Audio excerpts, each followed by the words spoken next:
¿Cuál nos quedamos, jóvenes?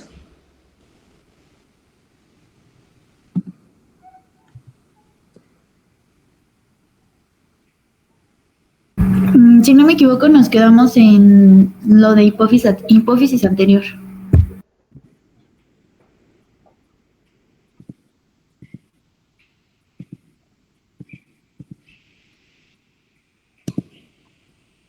¿En esta parte?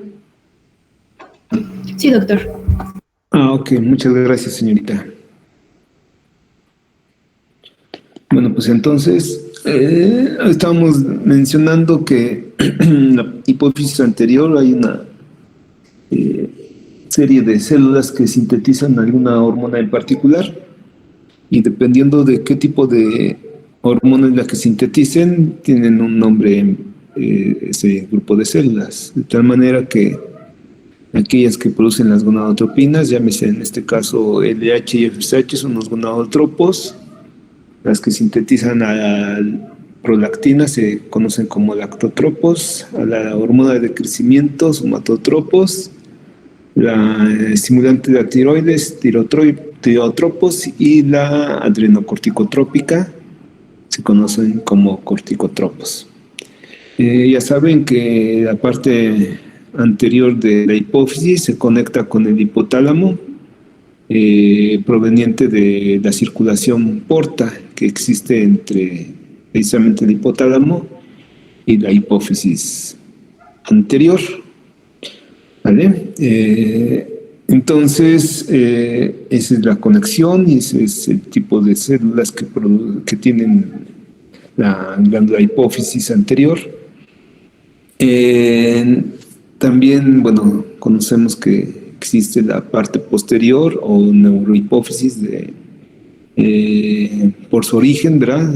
Se conoce así como neurohipófisis, porque en este caso las neuronas que sintetizan principalmente oxitocina y vasopresina, situadas a nivel de hipotálamo, mandan axones hacia la parte posterior de la hipófisis. Y entonces esta sección de la hipófisis lo que hace es almacenar estas hormonas, tanto oxitocina y vasopresina.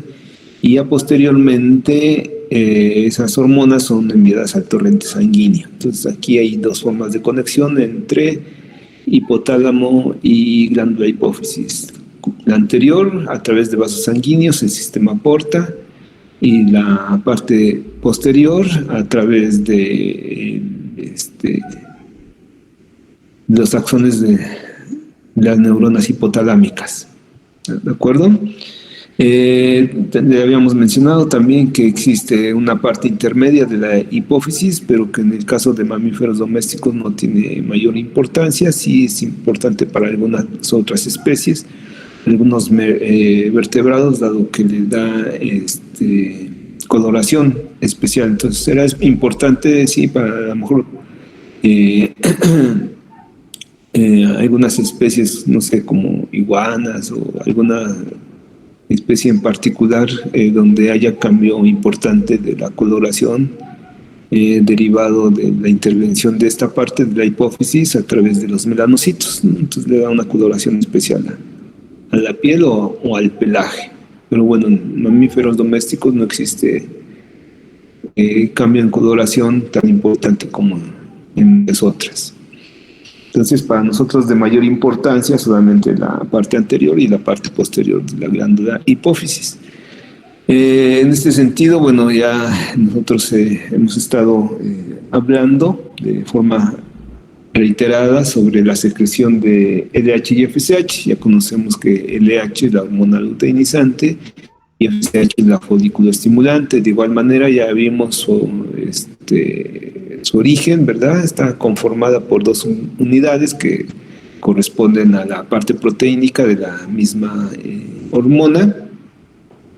La subunidad alfa es totalmente idéntica para cualquiera de estas dos hormonas y la subunidad beta es la que le da especificidad, y aparte, bueno, ya conocen ustedes que al ser una glucoproteína está unida a algún carbohidrato relacionado en este sentido principalmente con la vida media de la hormona. Habíamos mencionado que otro grupo de hormonas que no están unidos a carbohidratos son más rápidamente metabolizables. Entonces, en ese sentido, las gonadotropinas, al tener ese carbohidrato dentro de su misma estructura, pues le confiere una vida media un tanto más larga, no tan larga, verá, pero sí suele estar presente en sangre por algunos minutos, ¿vale? Hasta que, bueno, logra cumplir su función.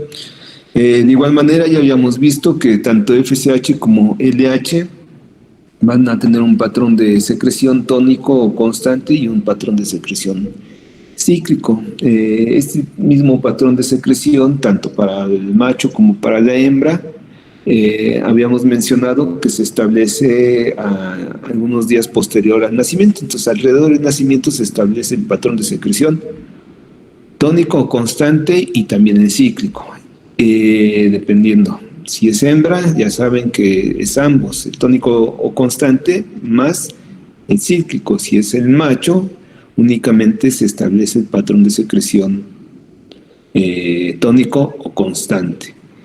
Sin embargo, ya también conocen que ese patrón de secreción no se manifiesta inmediatamente después de que se haya establecido, sino que se manifiesta únicamente hasta que el individuo, a veces de hembra o macho, entra a la pubertad. ¿Ya? En la pubertad, si es el macho, ese patrón de secreción tónico de las gonadotropinas va a estimular entonces principalmente el proceso de espermatogénesis, la conducta propia del macho. En el caso de la hembra, ¿verdad? Como solamente se va a ver en funciones ese patrón de secreción tónico o constante más el cíclico hasta la pubertad, es el momento en el cual la hembra ovula y puede empezar a presentar ciclos estrales de forma continua, ¿no? Entonces, como se está repitiendo el ciclo estral, pues tiene un patrón de secreción en la mayor parte del ciclo estral, que es tónico o constante, y solamente en un momento determinado va a tener un patrón de secreción cíclico, ¿vale? Entonces se establecen los ciclos estrales y por eso tiene ese patrón de secreción las gonadotropinas. En el caso de la hembra, el patrón de secreción tónico estimula varias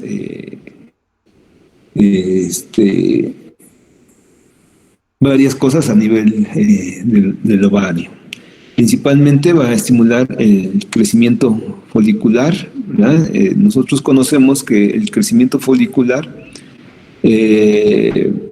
de ser unas cuantas micras, un folículo primordial, hasta que posteriormente se alcanza a ver en la corteza del ovario, es independiente de la secreción de gonadotropinas, pero una vez que han alcanzado un tamaño determinado dependiendo de la especie, ese crecimiento folicular se torna dependiente de gonadotropinas, ¿vale? Entonces, solamente para todas las especies de las que hablemos, FSH y LH se encarga del crecimiento folicular, pero desde un cierto diámetro, ¿vale?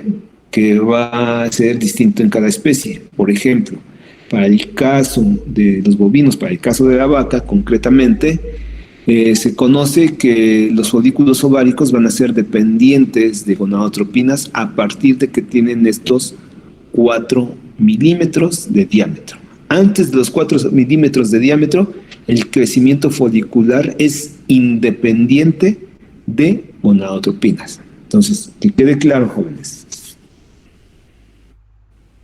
De unas cuantas micras que miden los folículos primordiales hasta que alcanzan aproximadamente 4 milímetros, ese crecimiento folicular es independiente de gonadotropinas. Sí hay un estímulo, pero no está dado por las gonadotropinas. A partir de 4 milímetros en adelante y hasta que ovula ese folículo o esos folículos, bueno, el folículo en el caso de la vaca, el crecimiento folicular va a correr a cargo las gonadotropinas, de FSH y de LH. ¿Estamos de acuerdo? Dentro de ese mismo crecimiento folicular, al interior de ese mismo folículo ya conocemos que existe un ovocito. Entonces, cada folículo, desde que es primordial, va a tener en su interior un ovocito. Junto con el crecimiento folicular, tanto FSH y principalmente LH va a estimular la maduración del ovocito, ¿de acuerdo? Porque recuerden ustedes que dentro de la formación de los ovocitos habíamos mencionado que entraban a un proceso de meiosis, ¿verdad? Entonces entran a la meiosis, la inician pero no la terminan, ¿sale? Y entonces los ovocitos, cuando la hembra empieza a ciclar, esos ovocitos que están presentes para el momento de la ovulación, no se confundan, una cosa es ovocitos y otra es folículos, ¿verdad? Entonces, el ovocito que va a ser susceptible de poder ser fecundado, también tiene que pasar por un proceso de maduración, ¿sale? El ovocito. Entonces, hay maduración folicular y de forma conjunta también hay maduración del ovocito. ¿Estamos de acuerdo? Si no hay maduración del ovocito, entonces no puede haber fecundación porque ese ovocito no está preparado para ser fecundado, ¿sale? Entonces, eso lo estimulan las gonadotropinas. La secreción de FSH y LH, ¿verdad? Eso sí, de forma conjunta, estimulan la secreción de estrógenos. Los folículos tienen receptores para FSH y LH para que entre ellos dos, actuando sobre dos células en particular dentro de los folículos, estimulen la producción de estrógenos, que es muy importante dentro de un ciclo estral. Si el estímulo es suficiente, ¿verdad?, en la secreción de estrógenos y las condiciones son las idóneas, esa secreción de estrógenos va a estimular la ovulación. Pero recuerden que para que haya ovulación ya cambia el patrón de secreción de las gonadotropinas. En ese momento en el cual se estimula la ovulación, van a tener un patrón de secreción cíclico, ¿de acuerdo? Entonces, esta es la parte, la ovulación, en la cual no tiene la secreción tónica o constante las gonadotropinas, ¿verdad? Para todos los demás, crecimiento, maduración, secreción de estrógenos, y para el desarrollo del cuerpo lúteo tiene que haber una secreción del tipo tónico o constante de las gonadotropinas. ¿Estamos de acuerdo? Para la ovulación, esto póngalo con un asterisco si lo están copiando aquí, ¿verdad? Debe de haber una secreción del tipo cíclico. Entonces, de estos que están aquí, estos enunciados que están acá, solamente el de la ovulación necesita de una secreción del tipo cíclico. En el desarrollo del cuerpo lúteo, ¿verdad?, recuerden ustedes que si hay ovulación, a partir de una ovulación, inmediatamente lo que queda sería un folículo ya roto, que en este caso se conoce como cuerpo hemorrágico. Entonces, lo que quedó de ese folículo que ovuló se conoce como cuerpo hemorrágico, ¿sale? A partir de ese cuerpo hemorrágico, la secreción de las gonadotropinas es necesaria que actúen sobre ese cuerpo hemorrágico para estimular la luteinización, ¿sale? Y entonces favorecer el desarrollo del cuerpo lúteo.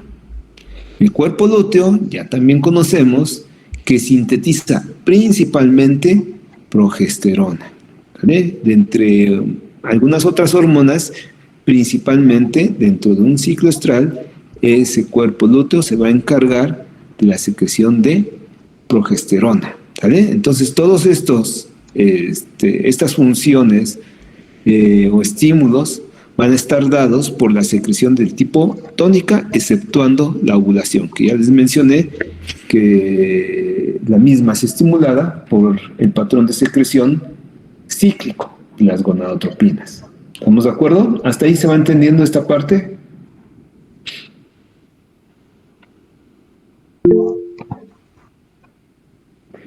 Ciclali dice, entonces, cuando se detecta en palpación un folículo en las vacas, se puede aplicar GNRH. Pues no sé qué pretendan hacer con GNRH, pero en la palpación de un folículo en una vaca, no solamente estamos en búsqueda de que podamos detectar un folículo. Tendríamos que ver si hay cuerpo lúteo o si no hay cuerpo lúteo, ¿de acuerdo? Si el folículo está presente pero son muy pequeñitos, generalmente no es necesario GNRH porque no va a estimular suficientemente. Ahí lo que se pretende con la aplicación de GNRH sería que estimule la ovulación, ¿de acuerdo? Y entonces seguramente no va a estimular la ovulación, va a estimular el desarrollo folicular. Y si se trata de una vaca, ¿verdad? Va a tardar mucho en ovular. Que sí lo puede lograr si el folículo ya está maduro o ya está en proceso de maduración. Va a depender mucho del diámetro, ¿ok? Sí, y cuando son de 10 a 15 milímetros que indican los folículos, sí, pudiera ser que sí, ¿verdad? Porque si son folículos muy pequeños de 4, 6, 8 milímetros, generalmente no va a ocasionar nada. Pero si ya son folículos más maduros, ¿verdad? De 10 o generalmente de 15, se puede utilizar GNRH para inducir la ovulación. Pero no nada más, tomen en cuenta que no nada más GNRH la deberán indicar porque sí. Deberán estar analizando por qué quieren utilizar GNRH, ¿verdad? Y tomar en cuenta también las demás estructuras que puedan estar presentes dentro del ovario, ¿no? Y en qué etapa del ciclo estral se encuentra la hembra. Entonces, no nada más es por utilizar el GNRH, pero sí puede inducir la ovulación GNRH en folículos de gran tamaño, como el que ahí tiene escrito su compañera Ciclali. Bien, para el caso del macho, bueno, no sé si eso responde a su pregunta, Ciclali.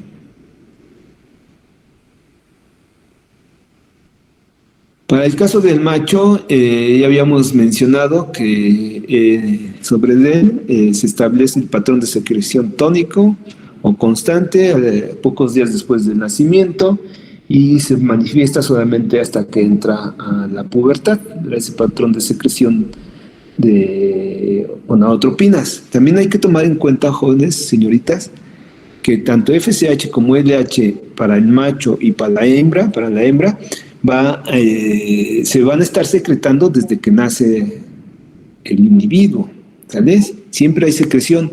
Sin embargo, esa secreción es mínima, tiene una secreción basal, ¿sí? Se secreta, pero como no hay todavía el desarrollo suficiente, las condiciones necesarias sobre ese individuo, esa secreción de estas gonadotropinas va a ser mínimo. Y lo mismo sucede para todas las demás hormonas que intervienen en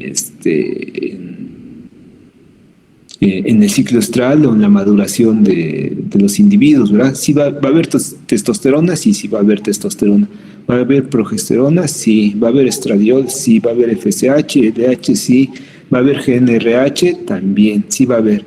Pero todas ellas, cuando el individuo todavía no ha alcanzado la madurez sexual, la pubertad, tienen una secreción del tipo basal.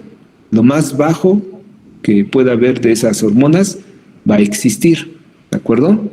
Se necesitan tener aparatos muy sofisticados para lograr detectar las concentraciones tan bajas de todas estas hormonas, ¿de acuerdo? Entonces, en el macho ya hay el patrón de secreción tónico o constante, pocos días después del nacimiento, pero solamente se manifiesta hasta llegar a la pubertad.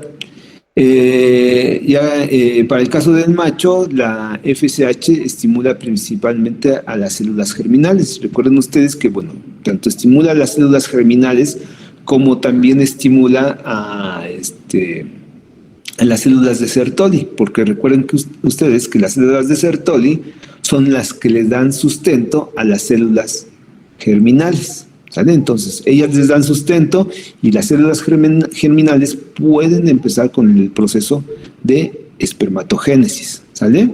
Esto lo llevan hasta espermatocito secundario y ya posteriormente los andrógenos, que recuerden ustedes, los andrógenos son principalmente en el caso del macho es la testosterona, van a ser producidos por las células intersticiales, pero esas células intersticiales van a ser estimuladas por la LH, ¿verdad? Y solamente hasta que hay suficiente testosterona por parte de las células intersticiales o células de Leydig en específico, ¿verdad? Es que los espermatocitos van a lograr culminar el proceso de espermatogénesis, ¿verdad? De tal manera que entonces, imagínense, un macho que todavía no ha entrado a la pubertad, sus células germinales pueden empezar con el proceso de espermatogénesis. Pues sí, si lo queremos ver desde un punto de vista en el cual de manera espontánea esas células germinales se empiezan a dividir, o sea, es que sin ningún tipo de secreción por parte de las gonadotropinas puede haber división celular de los espermatogonios, sí lo puede haber. ¿Lo culminan? No pueden porque no hay el sustento por parte de las hormonas.